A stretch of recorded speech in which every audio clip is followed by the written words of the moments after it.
Welcome back, everybody, to a new episode of the Growth Playbook with myself, Kim Clark, and my dad, Alan Beaulieu.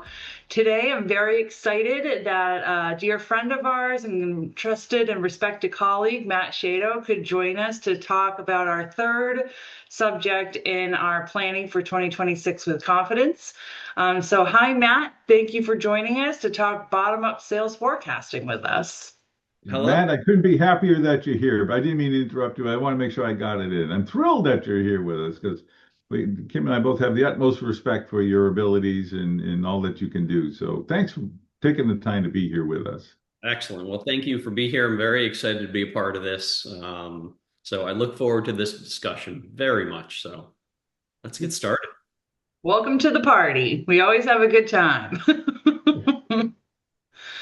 So bottoms up forecasting. Dad, you and I were talking briefly about this over the last couple of weeks. Matt, when you were in town, we spoke very briefly about it. This is something that I've been doing for a lot of years. Matt, you've been doing for a lot of years. I know, Dad, I always hesitate to call it forecasting when you're in the room because you are the expert economist that did different types of forecasting. So this was much more of a what are the norms for our business and how can I use those norms to predict future sales for the business. So it's really an internal looking glass, more so, I feel more so than looking externally, which is what we've been talking about in our previous episode with economic indicators. This is more so just looking at what are our averages, what are our norms, what's normal business activity, and applying that into a future state. So this can't be done in my mind in a box by itself. Everything that we're teaching in this planning for 2026 series is compounded. And we're doing them in a very strategic order on purpose. First being rates of change, looking to see where you're at in the cycle. Next being economic indicators. What are they showing as potential outlook for the business? And now this is looking at how does that then mesh and meet with my bottoms up approach and what our normal business activity is. So both of you, curious thoughts, reactions, where do you want to take it from here? I just want to chime in here with some people call it bottom up forecasting, others bottom up projections, and it could be budgeting. It's all the same thing, just different words for the end. What do we think is going to happen this year? And I imagine as we get through the discussion will be that, how is that done? From my perspective and talking with people, it's often a bit more than a bit. It's influenced by prevailing winds, let's call it. And what's going on now? What do I hear from customers? And what are we seeing? And what's the conversations like at conferences and that sort of thing. So it's a lot of today, but I have found and you guys feel free to correct me, but I have found that a lot of bottoms up forecasting is pretty darn good. And it shows a lot of intelligence and knowledge about a business that an external forecaster just doesn't have.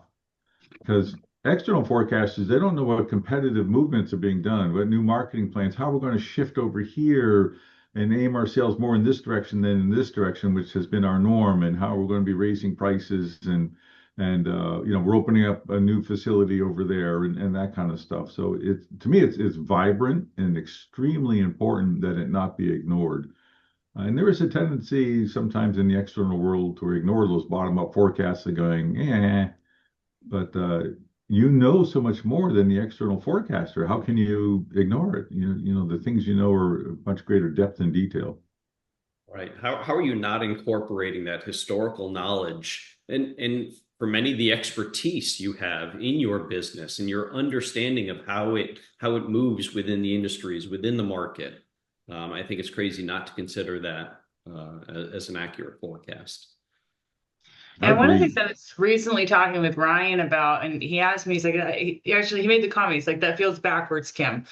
Is that a lot of the times when I would put one of these together, I would look at lots and lots of different data points. You're looking at like average deal closed, you're looking at average new business closed, you're looking at sales cycles, you're looking at lead to close cycles and conversion rates, like all these different data points that you're looking at, and retention, all of those different things. And you just build out this massive spreadsheet that would give most people a headache, and identify these numbers. But oftentimes they're not the numbers that necessarily you want to see for the business. And so that's why we would typically put into place like an upward forecast and a base forecast, using this bottoms up approach. And then it would be, what do we need to do to drive the business to hitting that upward number? So that way, that's our sales target. And we got to come up with strategies and marketing strategies and sales strategies to hit that. But the recommendation was always, let's budget to the base, so that way we know that we still have that cash on hand at the end of the year to reinvest back in the business, with the understanding that our target is still that higher number. And I'm curious both of your reactions to that, because once I explained that to Ryan, he's like, that makes more sense. He was thinking that you need to do the pricing strategy, the market targeting, the segment, like what new markets I'm going to go after, any new product launches, whatever the case may be, first before you can do your sales projection. And I was saying, well, really, the baseline is a matter of existing data. To your point, Dad, like what's happening around me today and what's abnormal for my business, and that kind of gives me my baseline. Everything else after that is kind of over that baseline. So just curious your thoughts to that. Yeah, Kim, I think you're right on, right? You talked about building a spreadsheet. That would give most people headaches. Well, you don't want to build everything into just one model. You start with that baseline, as you said. So we understand our business. We understand our churn rate. We understand our renewal rate. We understand how much new business we typically generate, over the last 12 to 36 months. From that, we can build that baseline. What do we expect to close? Right? On top of that, then you start adding in maybe some new product lines, maybe some new marketing campaigns, different levers that we can or will pull to achieve what we want to achieve or need to achieve as a business. I agree. I think the approach is terrific. What came to my mind was that if you're going to tweak the model and go, all right, we're going to increase our close rate. As the guy who's listening to that, I'm going to say how or why. Why do you think you're going to be able to do that? How are you going to do that? I mean, it's always a nice wish. The funnel is going to grow. How or why? You got to be able to answer that, which is hearing the music beyond the math. And which means people in your positions in the past, your past positions would be the better way to put it, would have to be able to say, well, I know we're a little weak here, and I know we can do better because. And when you answer that, now you have a reason for that bottoms up forecast to have validity, as opposed to we're going to grow by 10% a year, which we all know companies that say that, right? We're going to grow by 10% a year. Easy enough. Takes 5 minutes. Do the math. It's simple. Don't need a spreadsheet. But in doing this, right, Alan, you are right on. How are we going to achieve that close rate we want to achieve? And maybe, as a sales director, we're looking at individual contributors here. Who is achieving that sales rate? What are they doing differently? How do we train the others to do that? Maybe it's new business that's going to get us there. Great. Who's outstanding at finding that new business and bringing that in? What are they doing differently? How can we incorporate that throughout the team? So just understanding it from an individual contributor level that rolls up to the company level, right, gives us even greater insight into what levers we can pull to achieve the numbers we need. Yeah, and I love that you brought that up, Dad, because that's pretty much, I feel, the remaining of our series that we're going to go through is that how. So if we say, well, how are we going to increase that close rate? We have coming up talking about how do you get really good competitive advantage statements. So that way it becomes a a no-brainer. Well, you're going to save me $17 million in the first 3 years of engagement with you. Sure, it's worth X in spend. So it's how can you be more confident in changing what are your norms? And those are those additional strategies that we're going to be going throughout the remainder of the series. Because you're right, it's not just, well, we're going to grow 10% year over year and we'll figure it out as we go. This is all part of that planning process. And that's why we're saying planning with confidence for 2026. So I see these numbers again, and I've said it a couple of times already, but more of that baseline. And then the rest of it from here is, all right, but how do I beat that? How do I get better than that? And that's dissecting the business and looking at it from many, many different angles. Right. I want to ask you both two questions. And let's go with the first one. So you do all of that.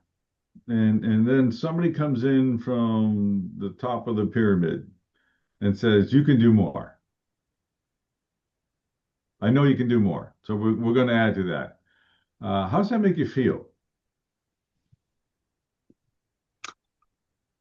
Do you want to go first, Matt? Or you want me to go first? Go ahead, Kim. Yeah. Okay. Well, I'm first shocked that an economist is asking me about feelings, first and foremost.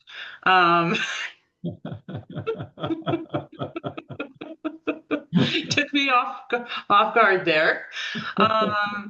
So secondly, so if said leader comes to me after I've done the entire process that we're going to talk about. So I've done the rates of change, the leading indicator analysis, the bottoms up forecast, the pricing strategy, the competitive advantage strategy, the sales strategy, the marketing strategy. I've done my competitive analysis. I've identified my pockets of opportunity. Like I've built the entire plan that we're going to be walking through. And they're like, this looks great, Kim. Now go get me more. I'm going to feel frustrated.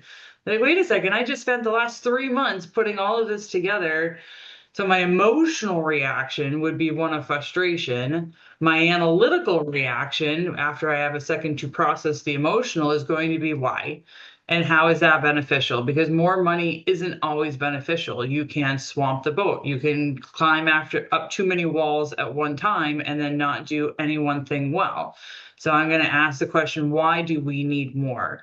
I just might not understand. That leader might have a very justifiable reason why they need more. And then I, as their leader, need to go back to the drawing board and say, okay, how can I possibly do more? And then what are the risks of doing that more? Are we going to be distracting the team? Are we going to be throwing too many things at them at once? Is it every month they're having to learn something new and then they don't have time to get good at any one thing that we're rolling out? And then it would be my job to have to voice those risks and concerns. And ultimately, the other leader that came to me and asked for more, they're the ones that will have to finally decide if they're willing to take on those risks or not. So that's my 3-second answer, Matt. Your turn. And once again, right on. The way I think about it is, okay, was there something wrong in the projections that we put forward, right? Like you said, we spent 3 months putting all this together, putting tons of thought and analysis into this. Did we miss something? If not, this is something in addition. Great. Okay, which of these levers can we realistically pull? How many of them can we pull further, right? If the answer is, well, we need to triple new business. Great. When in history have we done that? Okay, we haven't. So we're going to need to do things differently. What do we need to do that differently? Now we need to tie that back to great activity, new lead generation, new product introduction. How many of these things do we need to do?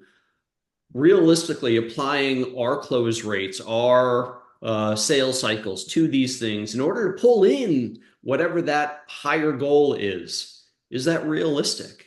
I think we can take a look at those numbers and figure that out. I agree. It's what came to my mind as you were going through the analogy of levers and faster is that it takes more fuel to go there too. You need more money poured into the sales and marketing department to produce that. It's like a race car. Let's give you the amount of fuel for idling and expect you to go 100 miles an hour. I mean, that's just foolishness. But that is often what happens in the sales department, right? If folks just You got plenty of budget. Just go make it happen. Right. Just do more, right? We've got a team that has, it has achieved what it's achieved. Without growing that team, how do you achieve even more? Right? Obviously, we're going to be using tools, AI, find efficiency, look for improvements. But Kim, to your point, just doing more could do more harm than good, right? It could flood the market. It could take our eyes off maybe our core. It could affect us in ways that we hadn't planned on. Okay, the next question, and it's a follow on to what we've been talking about as far as doing more. How do you feel about looking at the sales team, whether it's 10 people or 1,000 people, and taking kind of a GE model and go, let's look at the bottom, pick a percent, 10%, 15% of performers. And for the last 3 years, they've been in the bottom 10%, 15%. It's time that we bring in some better players. I mean, how do you feel about that? Again, feeling. I mean, my first reaction is that sounds like normal business practice I mean, I'm sure things have been communicated to them. You're in the bottom 10%, and it shouldn't be a surprise to them that they're in the bottom 10%. So knowing that for a couple of years now, I've been in the bottom 10%, it shouldn't be a surprise that I'm being replaced either. I think that's just part of if you're running a business, but communication is key because it shouldn't be a surprise.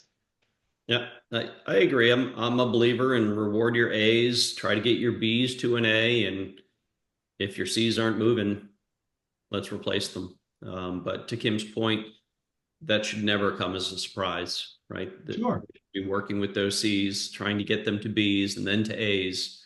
But if we don't see that progress, then it doesn't make sense for them to be there. They probably don't appreciate being on the bottom, and they'll find new opportunities elsewhere. Yeah, we hope transfer to the right bus. And just so that anybody listening is clear, we're not talking about just dollars either, because market size, product mix, and all the rest of that within a certain market can impact the dollars. But close rates and new business and all the rest of that as percentage of sales is a good metric as opposed to just the top line dollars. Because if I have all of Texas and somebody else has Rhode Island, it's not exactly fair to. That's a good point. Shifting gears just slightly on you, if I may. Oh, I'm sorry. Did you have another thing for that? Again, I'm still on the feelings part. It must be a feelings day. I had blood drawn. What is going? I'm gonna have him on to a wellness check after the call. Well, I had blood drawn today, so I'm probably realizing I am human. All right, fair. What do you say when somebody says, and this happens in business all the time. I'm not thinking of anybody in particular, but you hear this a lot about salespeople and sales and marketing teams, mostly sales teams. They always sandbag.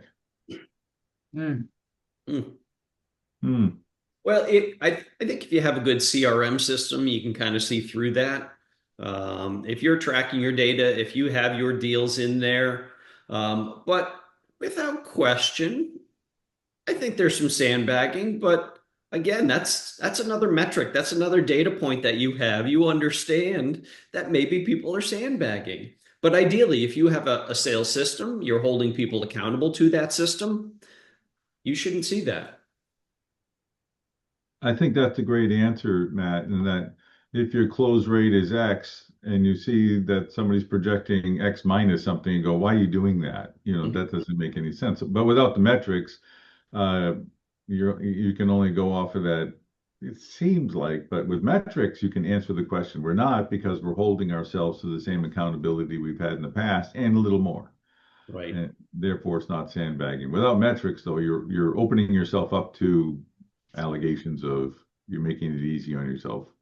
Right. We should know, if you're making calls or sending emails, that's resulting in meetings. If you have so many meetings, that's resulting in so many proposals presented. Our close rate is typically X. Our sales cycle is typically Y. You should have this type of business in your pipeline at this point. And if you don't, then that's a conversation we should be having early on, right? Maybe they're not sandbagging. Maybe it's just a slow period for them, and let's understand why.